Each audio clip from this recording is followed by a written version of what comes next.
మహాగణపతిం మనసా స్మరామి మహాగణపతిం మనసా స్మరామి. TR creations family అందరికీ నా హృదయపూర్వక ధన్యవాదాలు. అలాగే ఈ వారం మనం చూసినట్టయితే కనుక 12వ తారీఖు నుంచి 18వ తారీఖు వరకు కూడా ఏప్రిల్ మాసానికి సంబంధించి వార ఫలాలు ఏ విధంగా ఉండబోతున్నాయి ఏంటి అనేది ద్వాదశ రాశుల వారికి సంబంధించి చూద్దాం.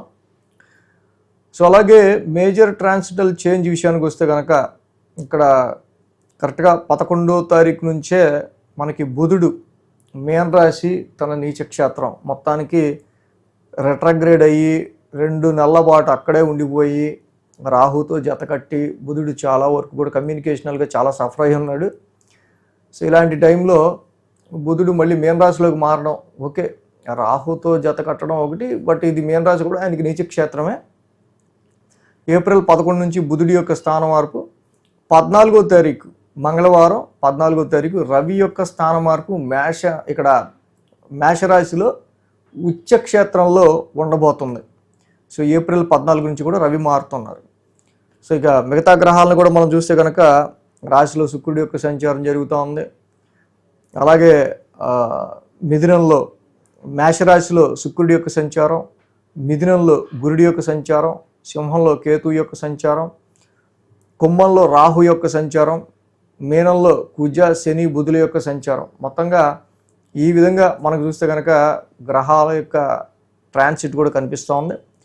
చంద్రుని యొక్క సంచారం మనం తీసుకున్నట్టయితే కనుక మకరం, కుంభం, మీనం, మేషం ఈ యొక్క 3 రాశుల మీదుగా 4 రాశుల మీదుగా మకరం, కుంభం, మీనం, మేషం 4 రాశుల మీదుగా చంద్రుని యొక్క సంచారం ఉండడం గమనించవచ్చు. సో ఈ విధమైన గ్రహస్థితి ఆధారంగా చంద్రగమనం ఆధారంగా ద్వాదశ రాశుల వారికి సంబంధించి రాశి ఫలాలు ఈ వారం ఏ విధంగా ఉండబోతున్నాయండి అనేది ఇప్పుడు మనం చూద్దాం. వృషభ రాశి వారికి సంబంధించి చూద్దాం.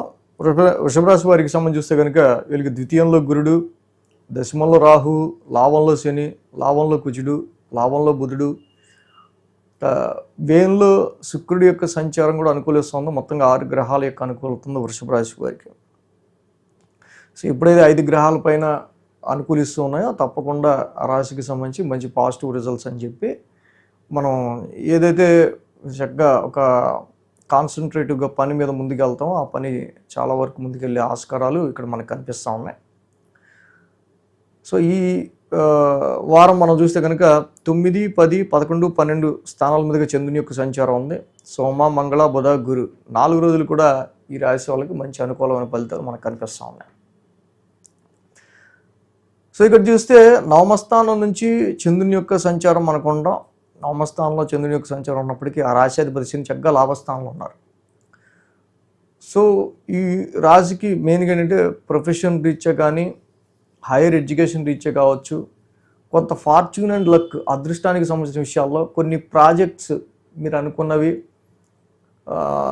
చాలా వరకు బెంచ్ మీద ఉన్న వాళ్ళకి కూడా మళ్ళీ టెన్షన్ ఉన్న ఈ యొక్క శని బలం వల్ల మళ్ళీ వాళ్ళు గట్టెక్కడం ఇలాంటివి మనకు కనిపిస్తూ ఉన్నాయి చక్కగా.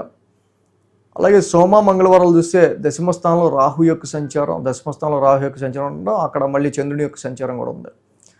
అంటే జనరల్గా దశమంలో రాహు యోగిస్తారు, మళ్ళీ ఆ రాశ్యాధిపతి కూడా చక్కగా లాభస్థానంలో ఉన్నారు కాబట్టి అటు ప్రొఫెషనల్గా కానీ హైయర్ ఎడ్యుకేషన్ పరంగా కానీ చాలా వరకు కూడా మీ యొక్క హైయర్ లెర్నింగ్ స్కిల్స్ ఏవైతే ఉన్నాయో వాటిని మంచిగా యూటిలైజ్ చేసుకుని తద్వారా మీకు కొంత గెయిన్ అండ్ ప్రాఫిట్ రావడానికి కూడా ఈ సమయంలో మంచి అనుకూలమైన ఫలితాలు మనకి కనిపిస్తూ ఉన్నాయి. అదేవిధంగా బుధ, గురువారాల్లో మనం చూస్తే కనుక లాభస్థానంలో చంద్రుని యొక్క సంచారం, ఏదైతే లాభస్థానంలో చంద్రుని యొక్క సంచారం ఉంది జనరల్గా ఇక్కడ మనకి లాభస్థానంలో చంద్రుని యొక్క సంచారం ఇక్కడ మనకి మెయిన్గా శని యోగిస్తున్నారు, అలాగే చంద్రుడు కూడా లాభంలో యోగిస్తారు. సో ఈ రాశి వాళ్ళకి మెయిన్గా మనం చూస్తే కనుక వ్యాపార రీత్యా కానీ అదేవిధంగా ఇక్కడ మనం చూసినప్పుడు మీ జాబ్లో సహోద్యోగులు, కోవర్కర్స్, సహోద్యోగులు, మీతో పాటు చేసేవాళ్ళు, డైలీ రొటీన్లో మీతో కలిసేవాళ్ళు, వీళ్ళు ఎవరైతే ఉంటారో బిజినెస్ పార్ట్నర్ అయితే వీళ్ళకిను కొంత వ్యాపారంలో మీరు ఆశించే ప్రాఫిట్కి, సో మీ బిజినెస్ పార్ట్నర్కి అండ్ మీ బిజినెస్ పార్ట్నర్కి మధ్య ఈ యొక్క వ్యాపార లావాదేవీల్లో అనుకున్న ప్రాఫిట్కి సంబంధించి వీటికి సంబంధించిన విషయాల్లో సహోద్యోగులు వాళ్ళు మనకి కొంత కోఆపరేట్ చేసే విషయంలో కొంత నెగిటివ్నెస్ అనేది మనకు కనిపిస్తూ ఉంది. శని కుజ బుధుల యొక్క యుతి అనేది జరుగుతుంది. అక్కడ శని బుధుడు ఇద్దరు ఫ్రెండ్సే, కానీ కుజుడు అక్కడ శత్రువు అయి ఉన్నారు. సో కాబట్టి ఈ ప్రాస్పెక్టివ్లో ఇక్కడ వ్యాపారంలో లాభం వచ్చే చోట బిజినెస్ పార్ట్నర్తో కానీ అండ్ ఉద్యోగంలో సహోద్యోగులతో కానీ ఫ్రీక్వెంట్గా మీరు ఎవరితో ఉంటారో వాళ్ళతో కానీ కొంచెం డిబేట్స్ ఆర్గ్యుమెంట్స్ లేకుండా చూసుకోవాల్సిన అవసరం ఉంది. సో ఇక్కడ మనకు ఉపయోగపడుతుంది అనుకున్న చోట మీరు అనవసరంగా డిబేట్ చేయకుండా ఉంటే మీకు ప్రాఫిట్ కలిసి వస్తుంది, లేకపోతే అనవసరంగా ఇక్కడ మీకు ఇది అవుతుంది. అలాగే శుక్ర శనివారాల్లో మనం చూస్తే కనుక శుక్ర 1000 స్థానంలో చంద్రుని యొక్క సంచారం నడుస్తుంది. ఆల్రెడీ మీ రాశ్యాధిపతి ఇక్కడ వ్యయంలో ఉన్నారు. రవి కూడా ఈ వారం నుంచి వ్యయంలోకి వస్తూ ఉన్నారు. సో కాబట్టి కొంత గృహపరమైన విషయాల రీత్యా కొన్ని ఖర్చులు కనిపిస్తూ ఉన్నాయి. ఆరోగ్యపరంగా మీరు కొంత కేర్ తీసుకోవాల్సిన అవసరం ఉంది. అలాగే వాహనాలు నడిపే విషయంలో కూడా కొంచెం జాగ్రత్త తీసుకోవడం అనేది ఈ వారం కొంచెం జాగ్రత్త తీసుకోవాల్సిన అవసరం మనకి కనిపిస్తూ ఉంది. ధనపరమైన విషయాల్లో ఎటువంటి ఇబ్బందులు ఉండవు. ఫ్యామిలీ పరంగా ఎదురవుతున్న సిక్నెస్ కానీ హెల్త్ ఇష్యూస్ కానీ చాలా వరకు కూడా కొంచెం సెటిల్ డౌన్ అవడం. ఆర్థిక పరంగా కూడా వృషభ రాశి వారికి కొంచెం పాజిటివ్ రిజల్ట్స్ అనేవి మనకు కనిపిస్తూ ఉన్నాయి.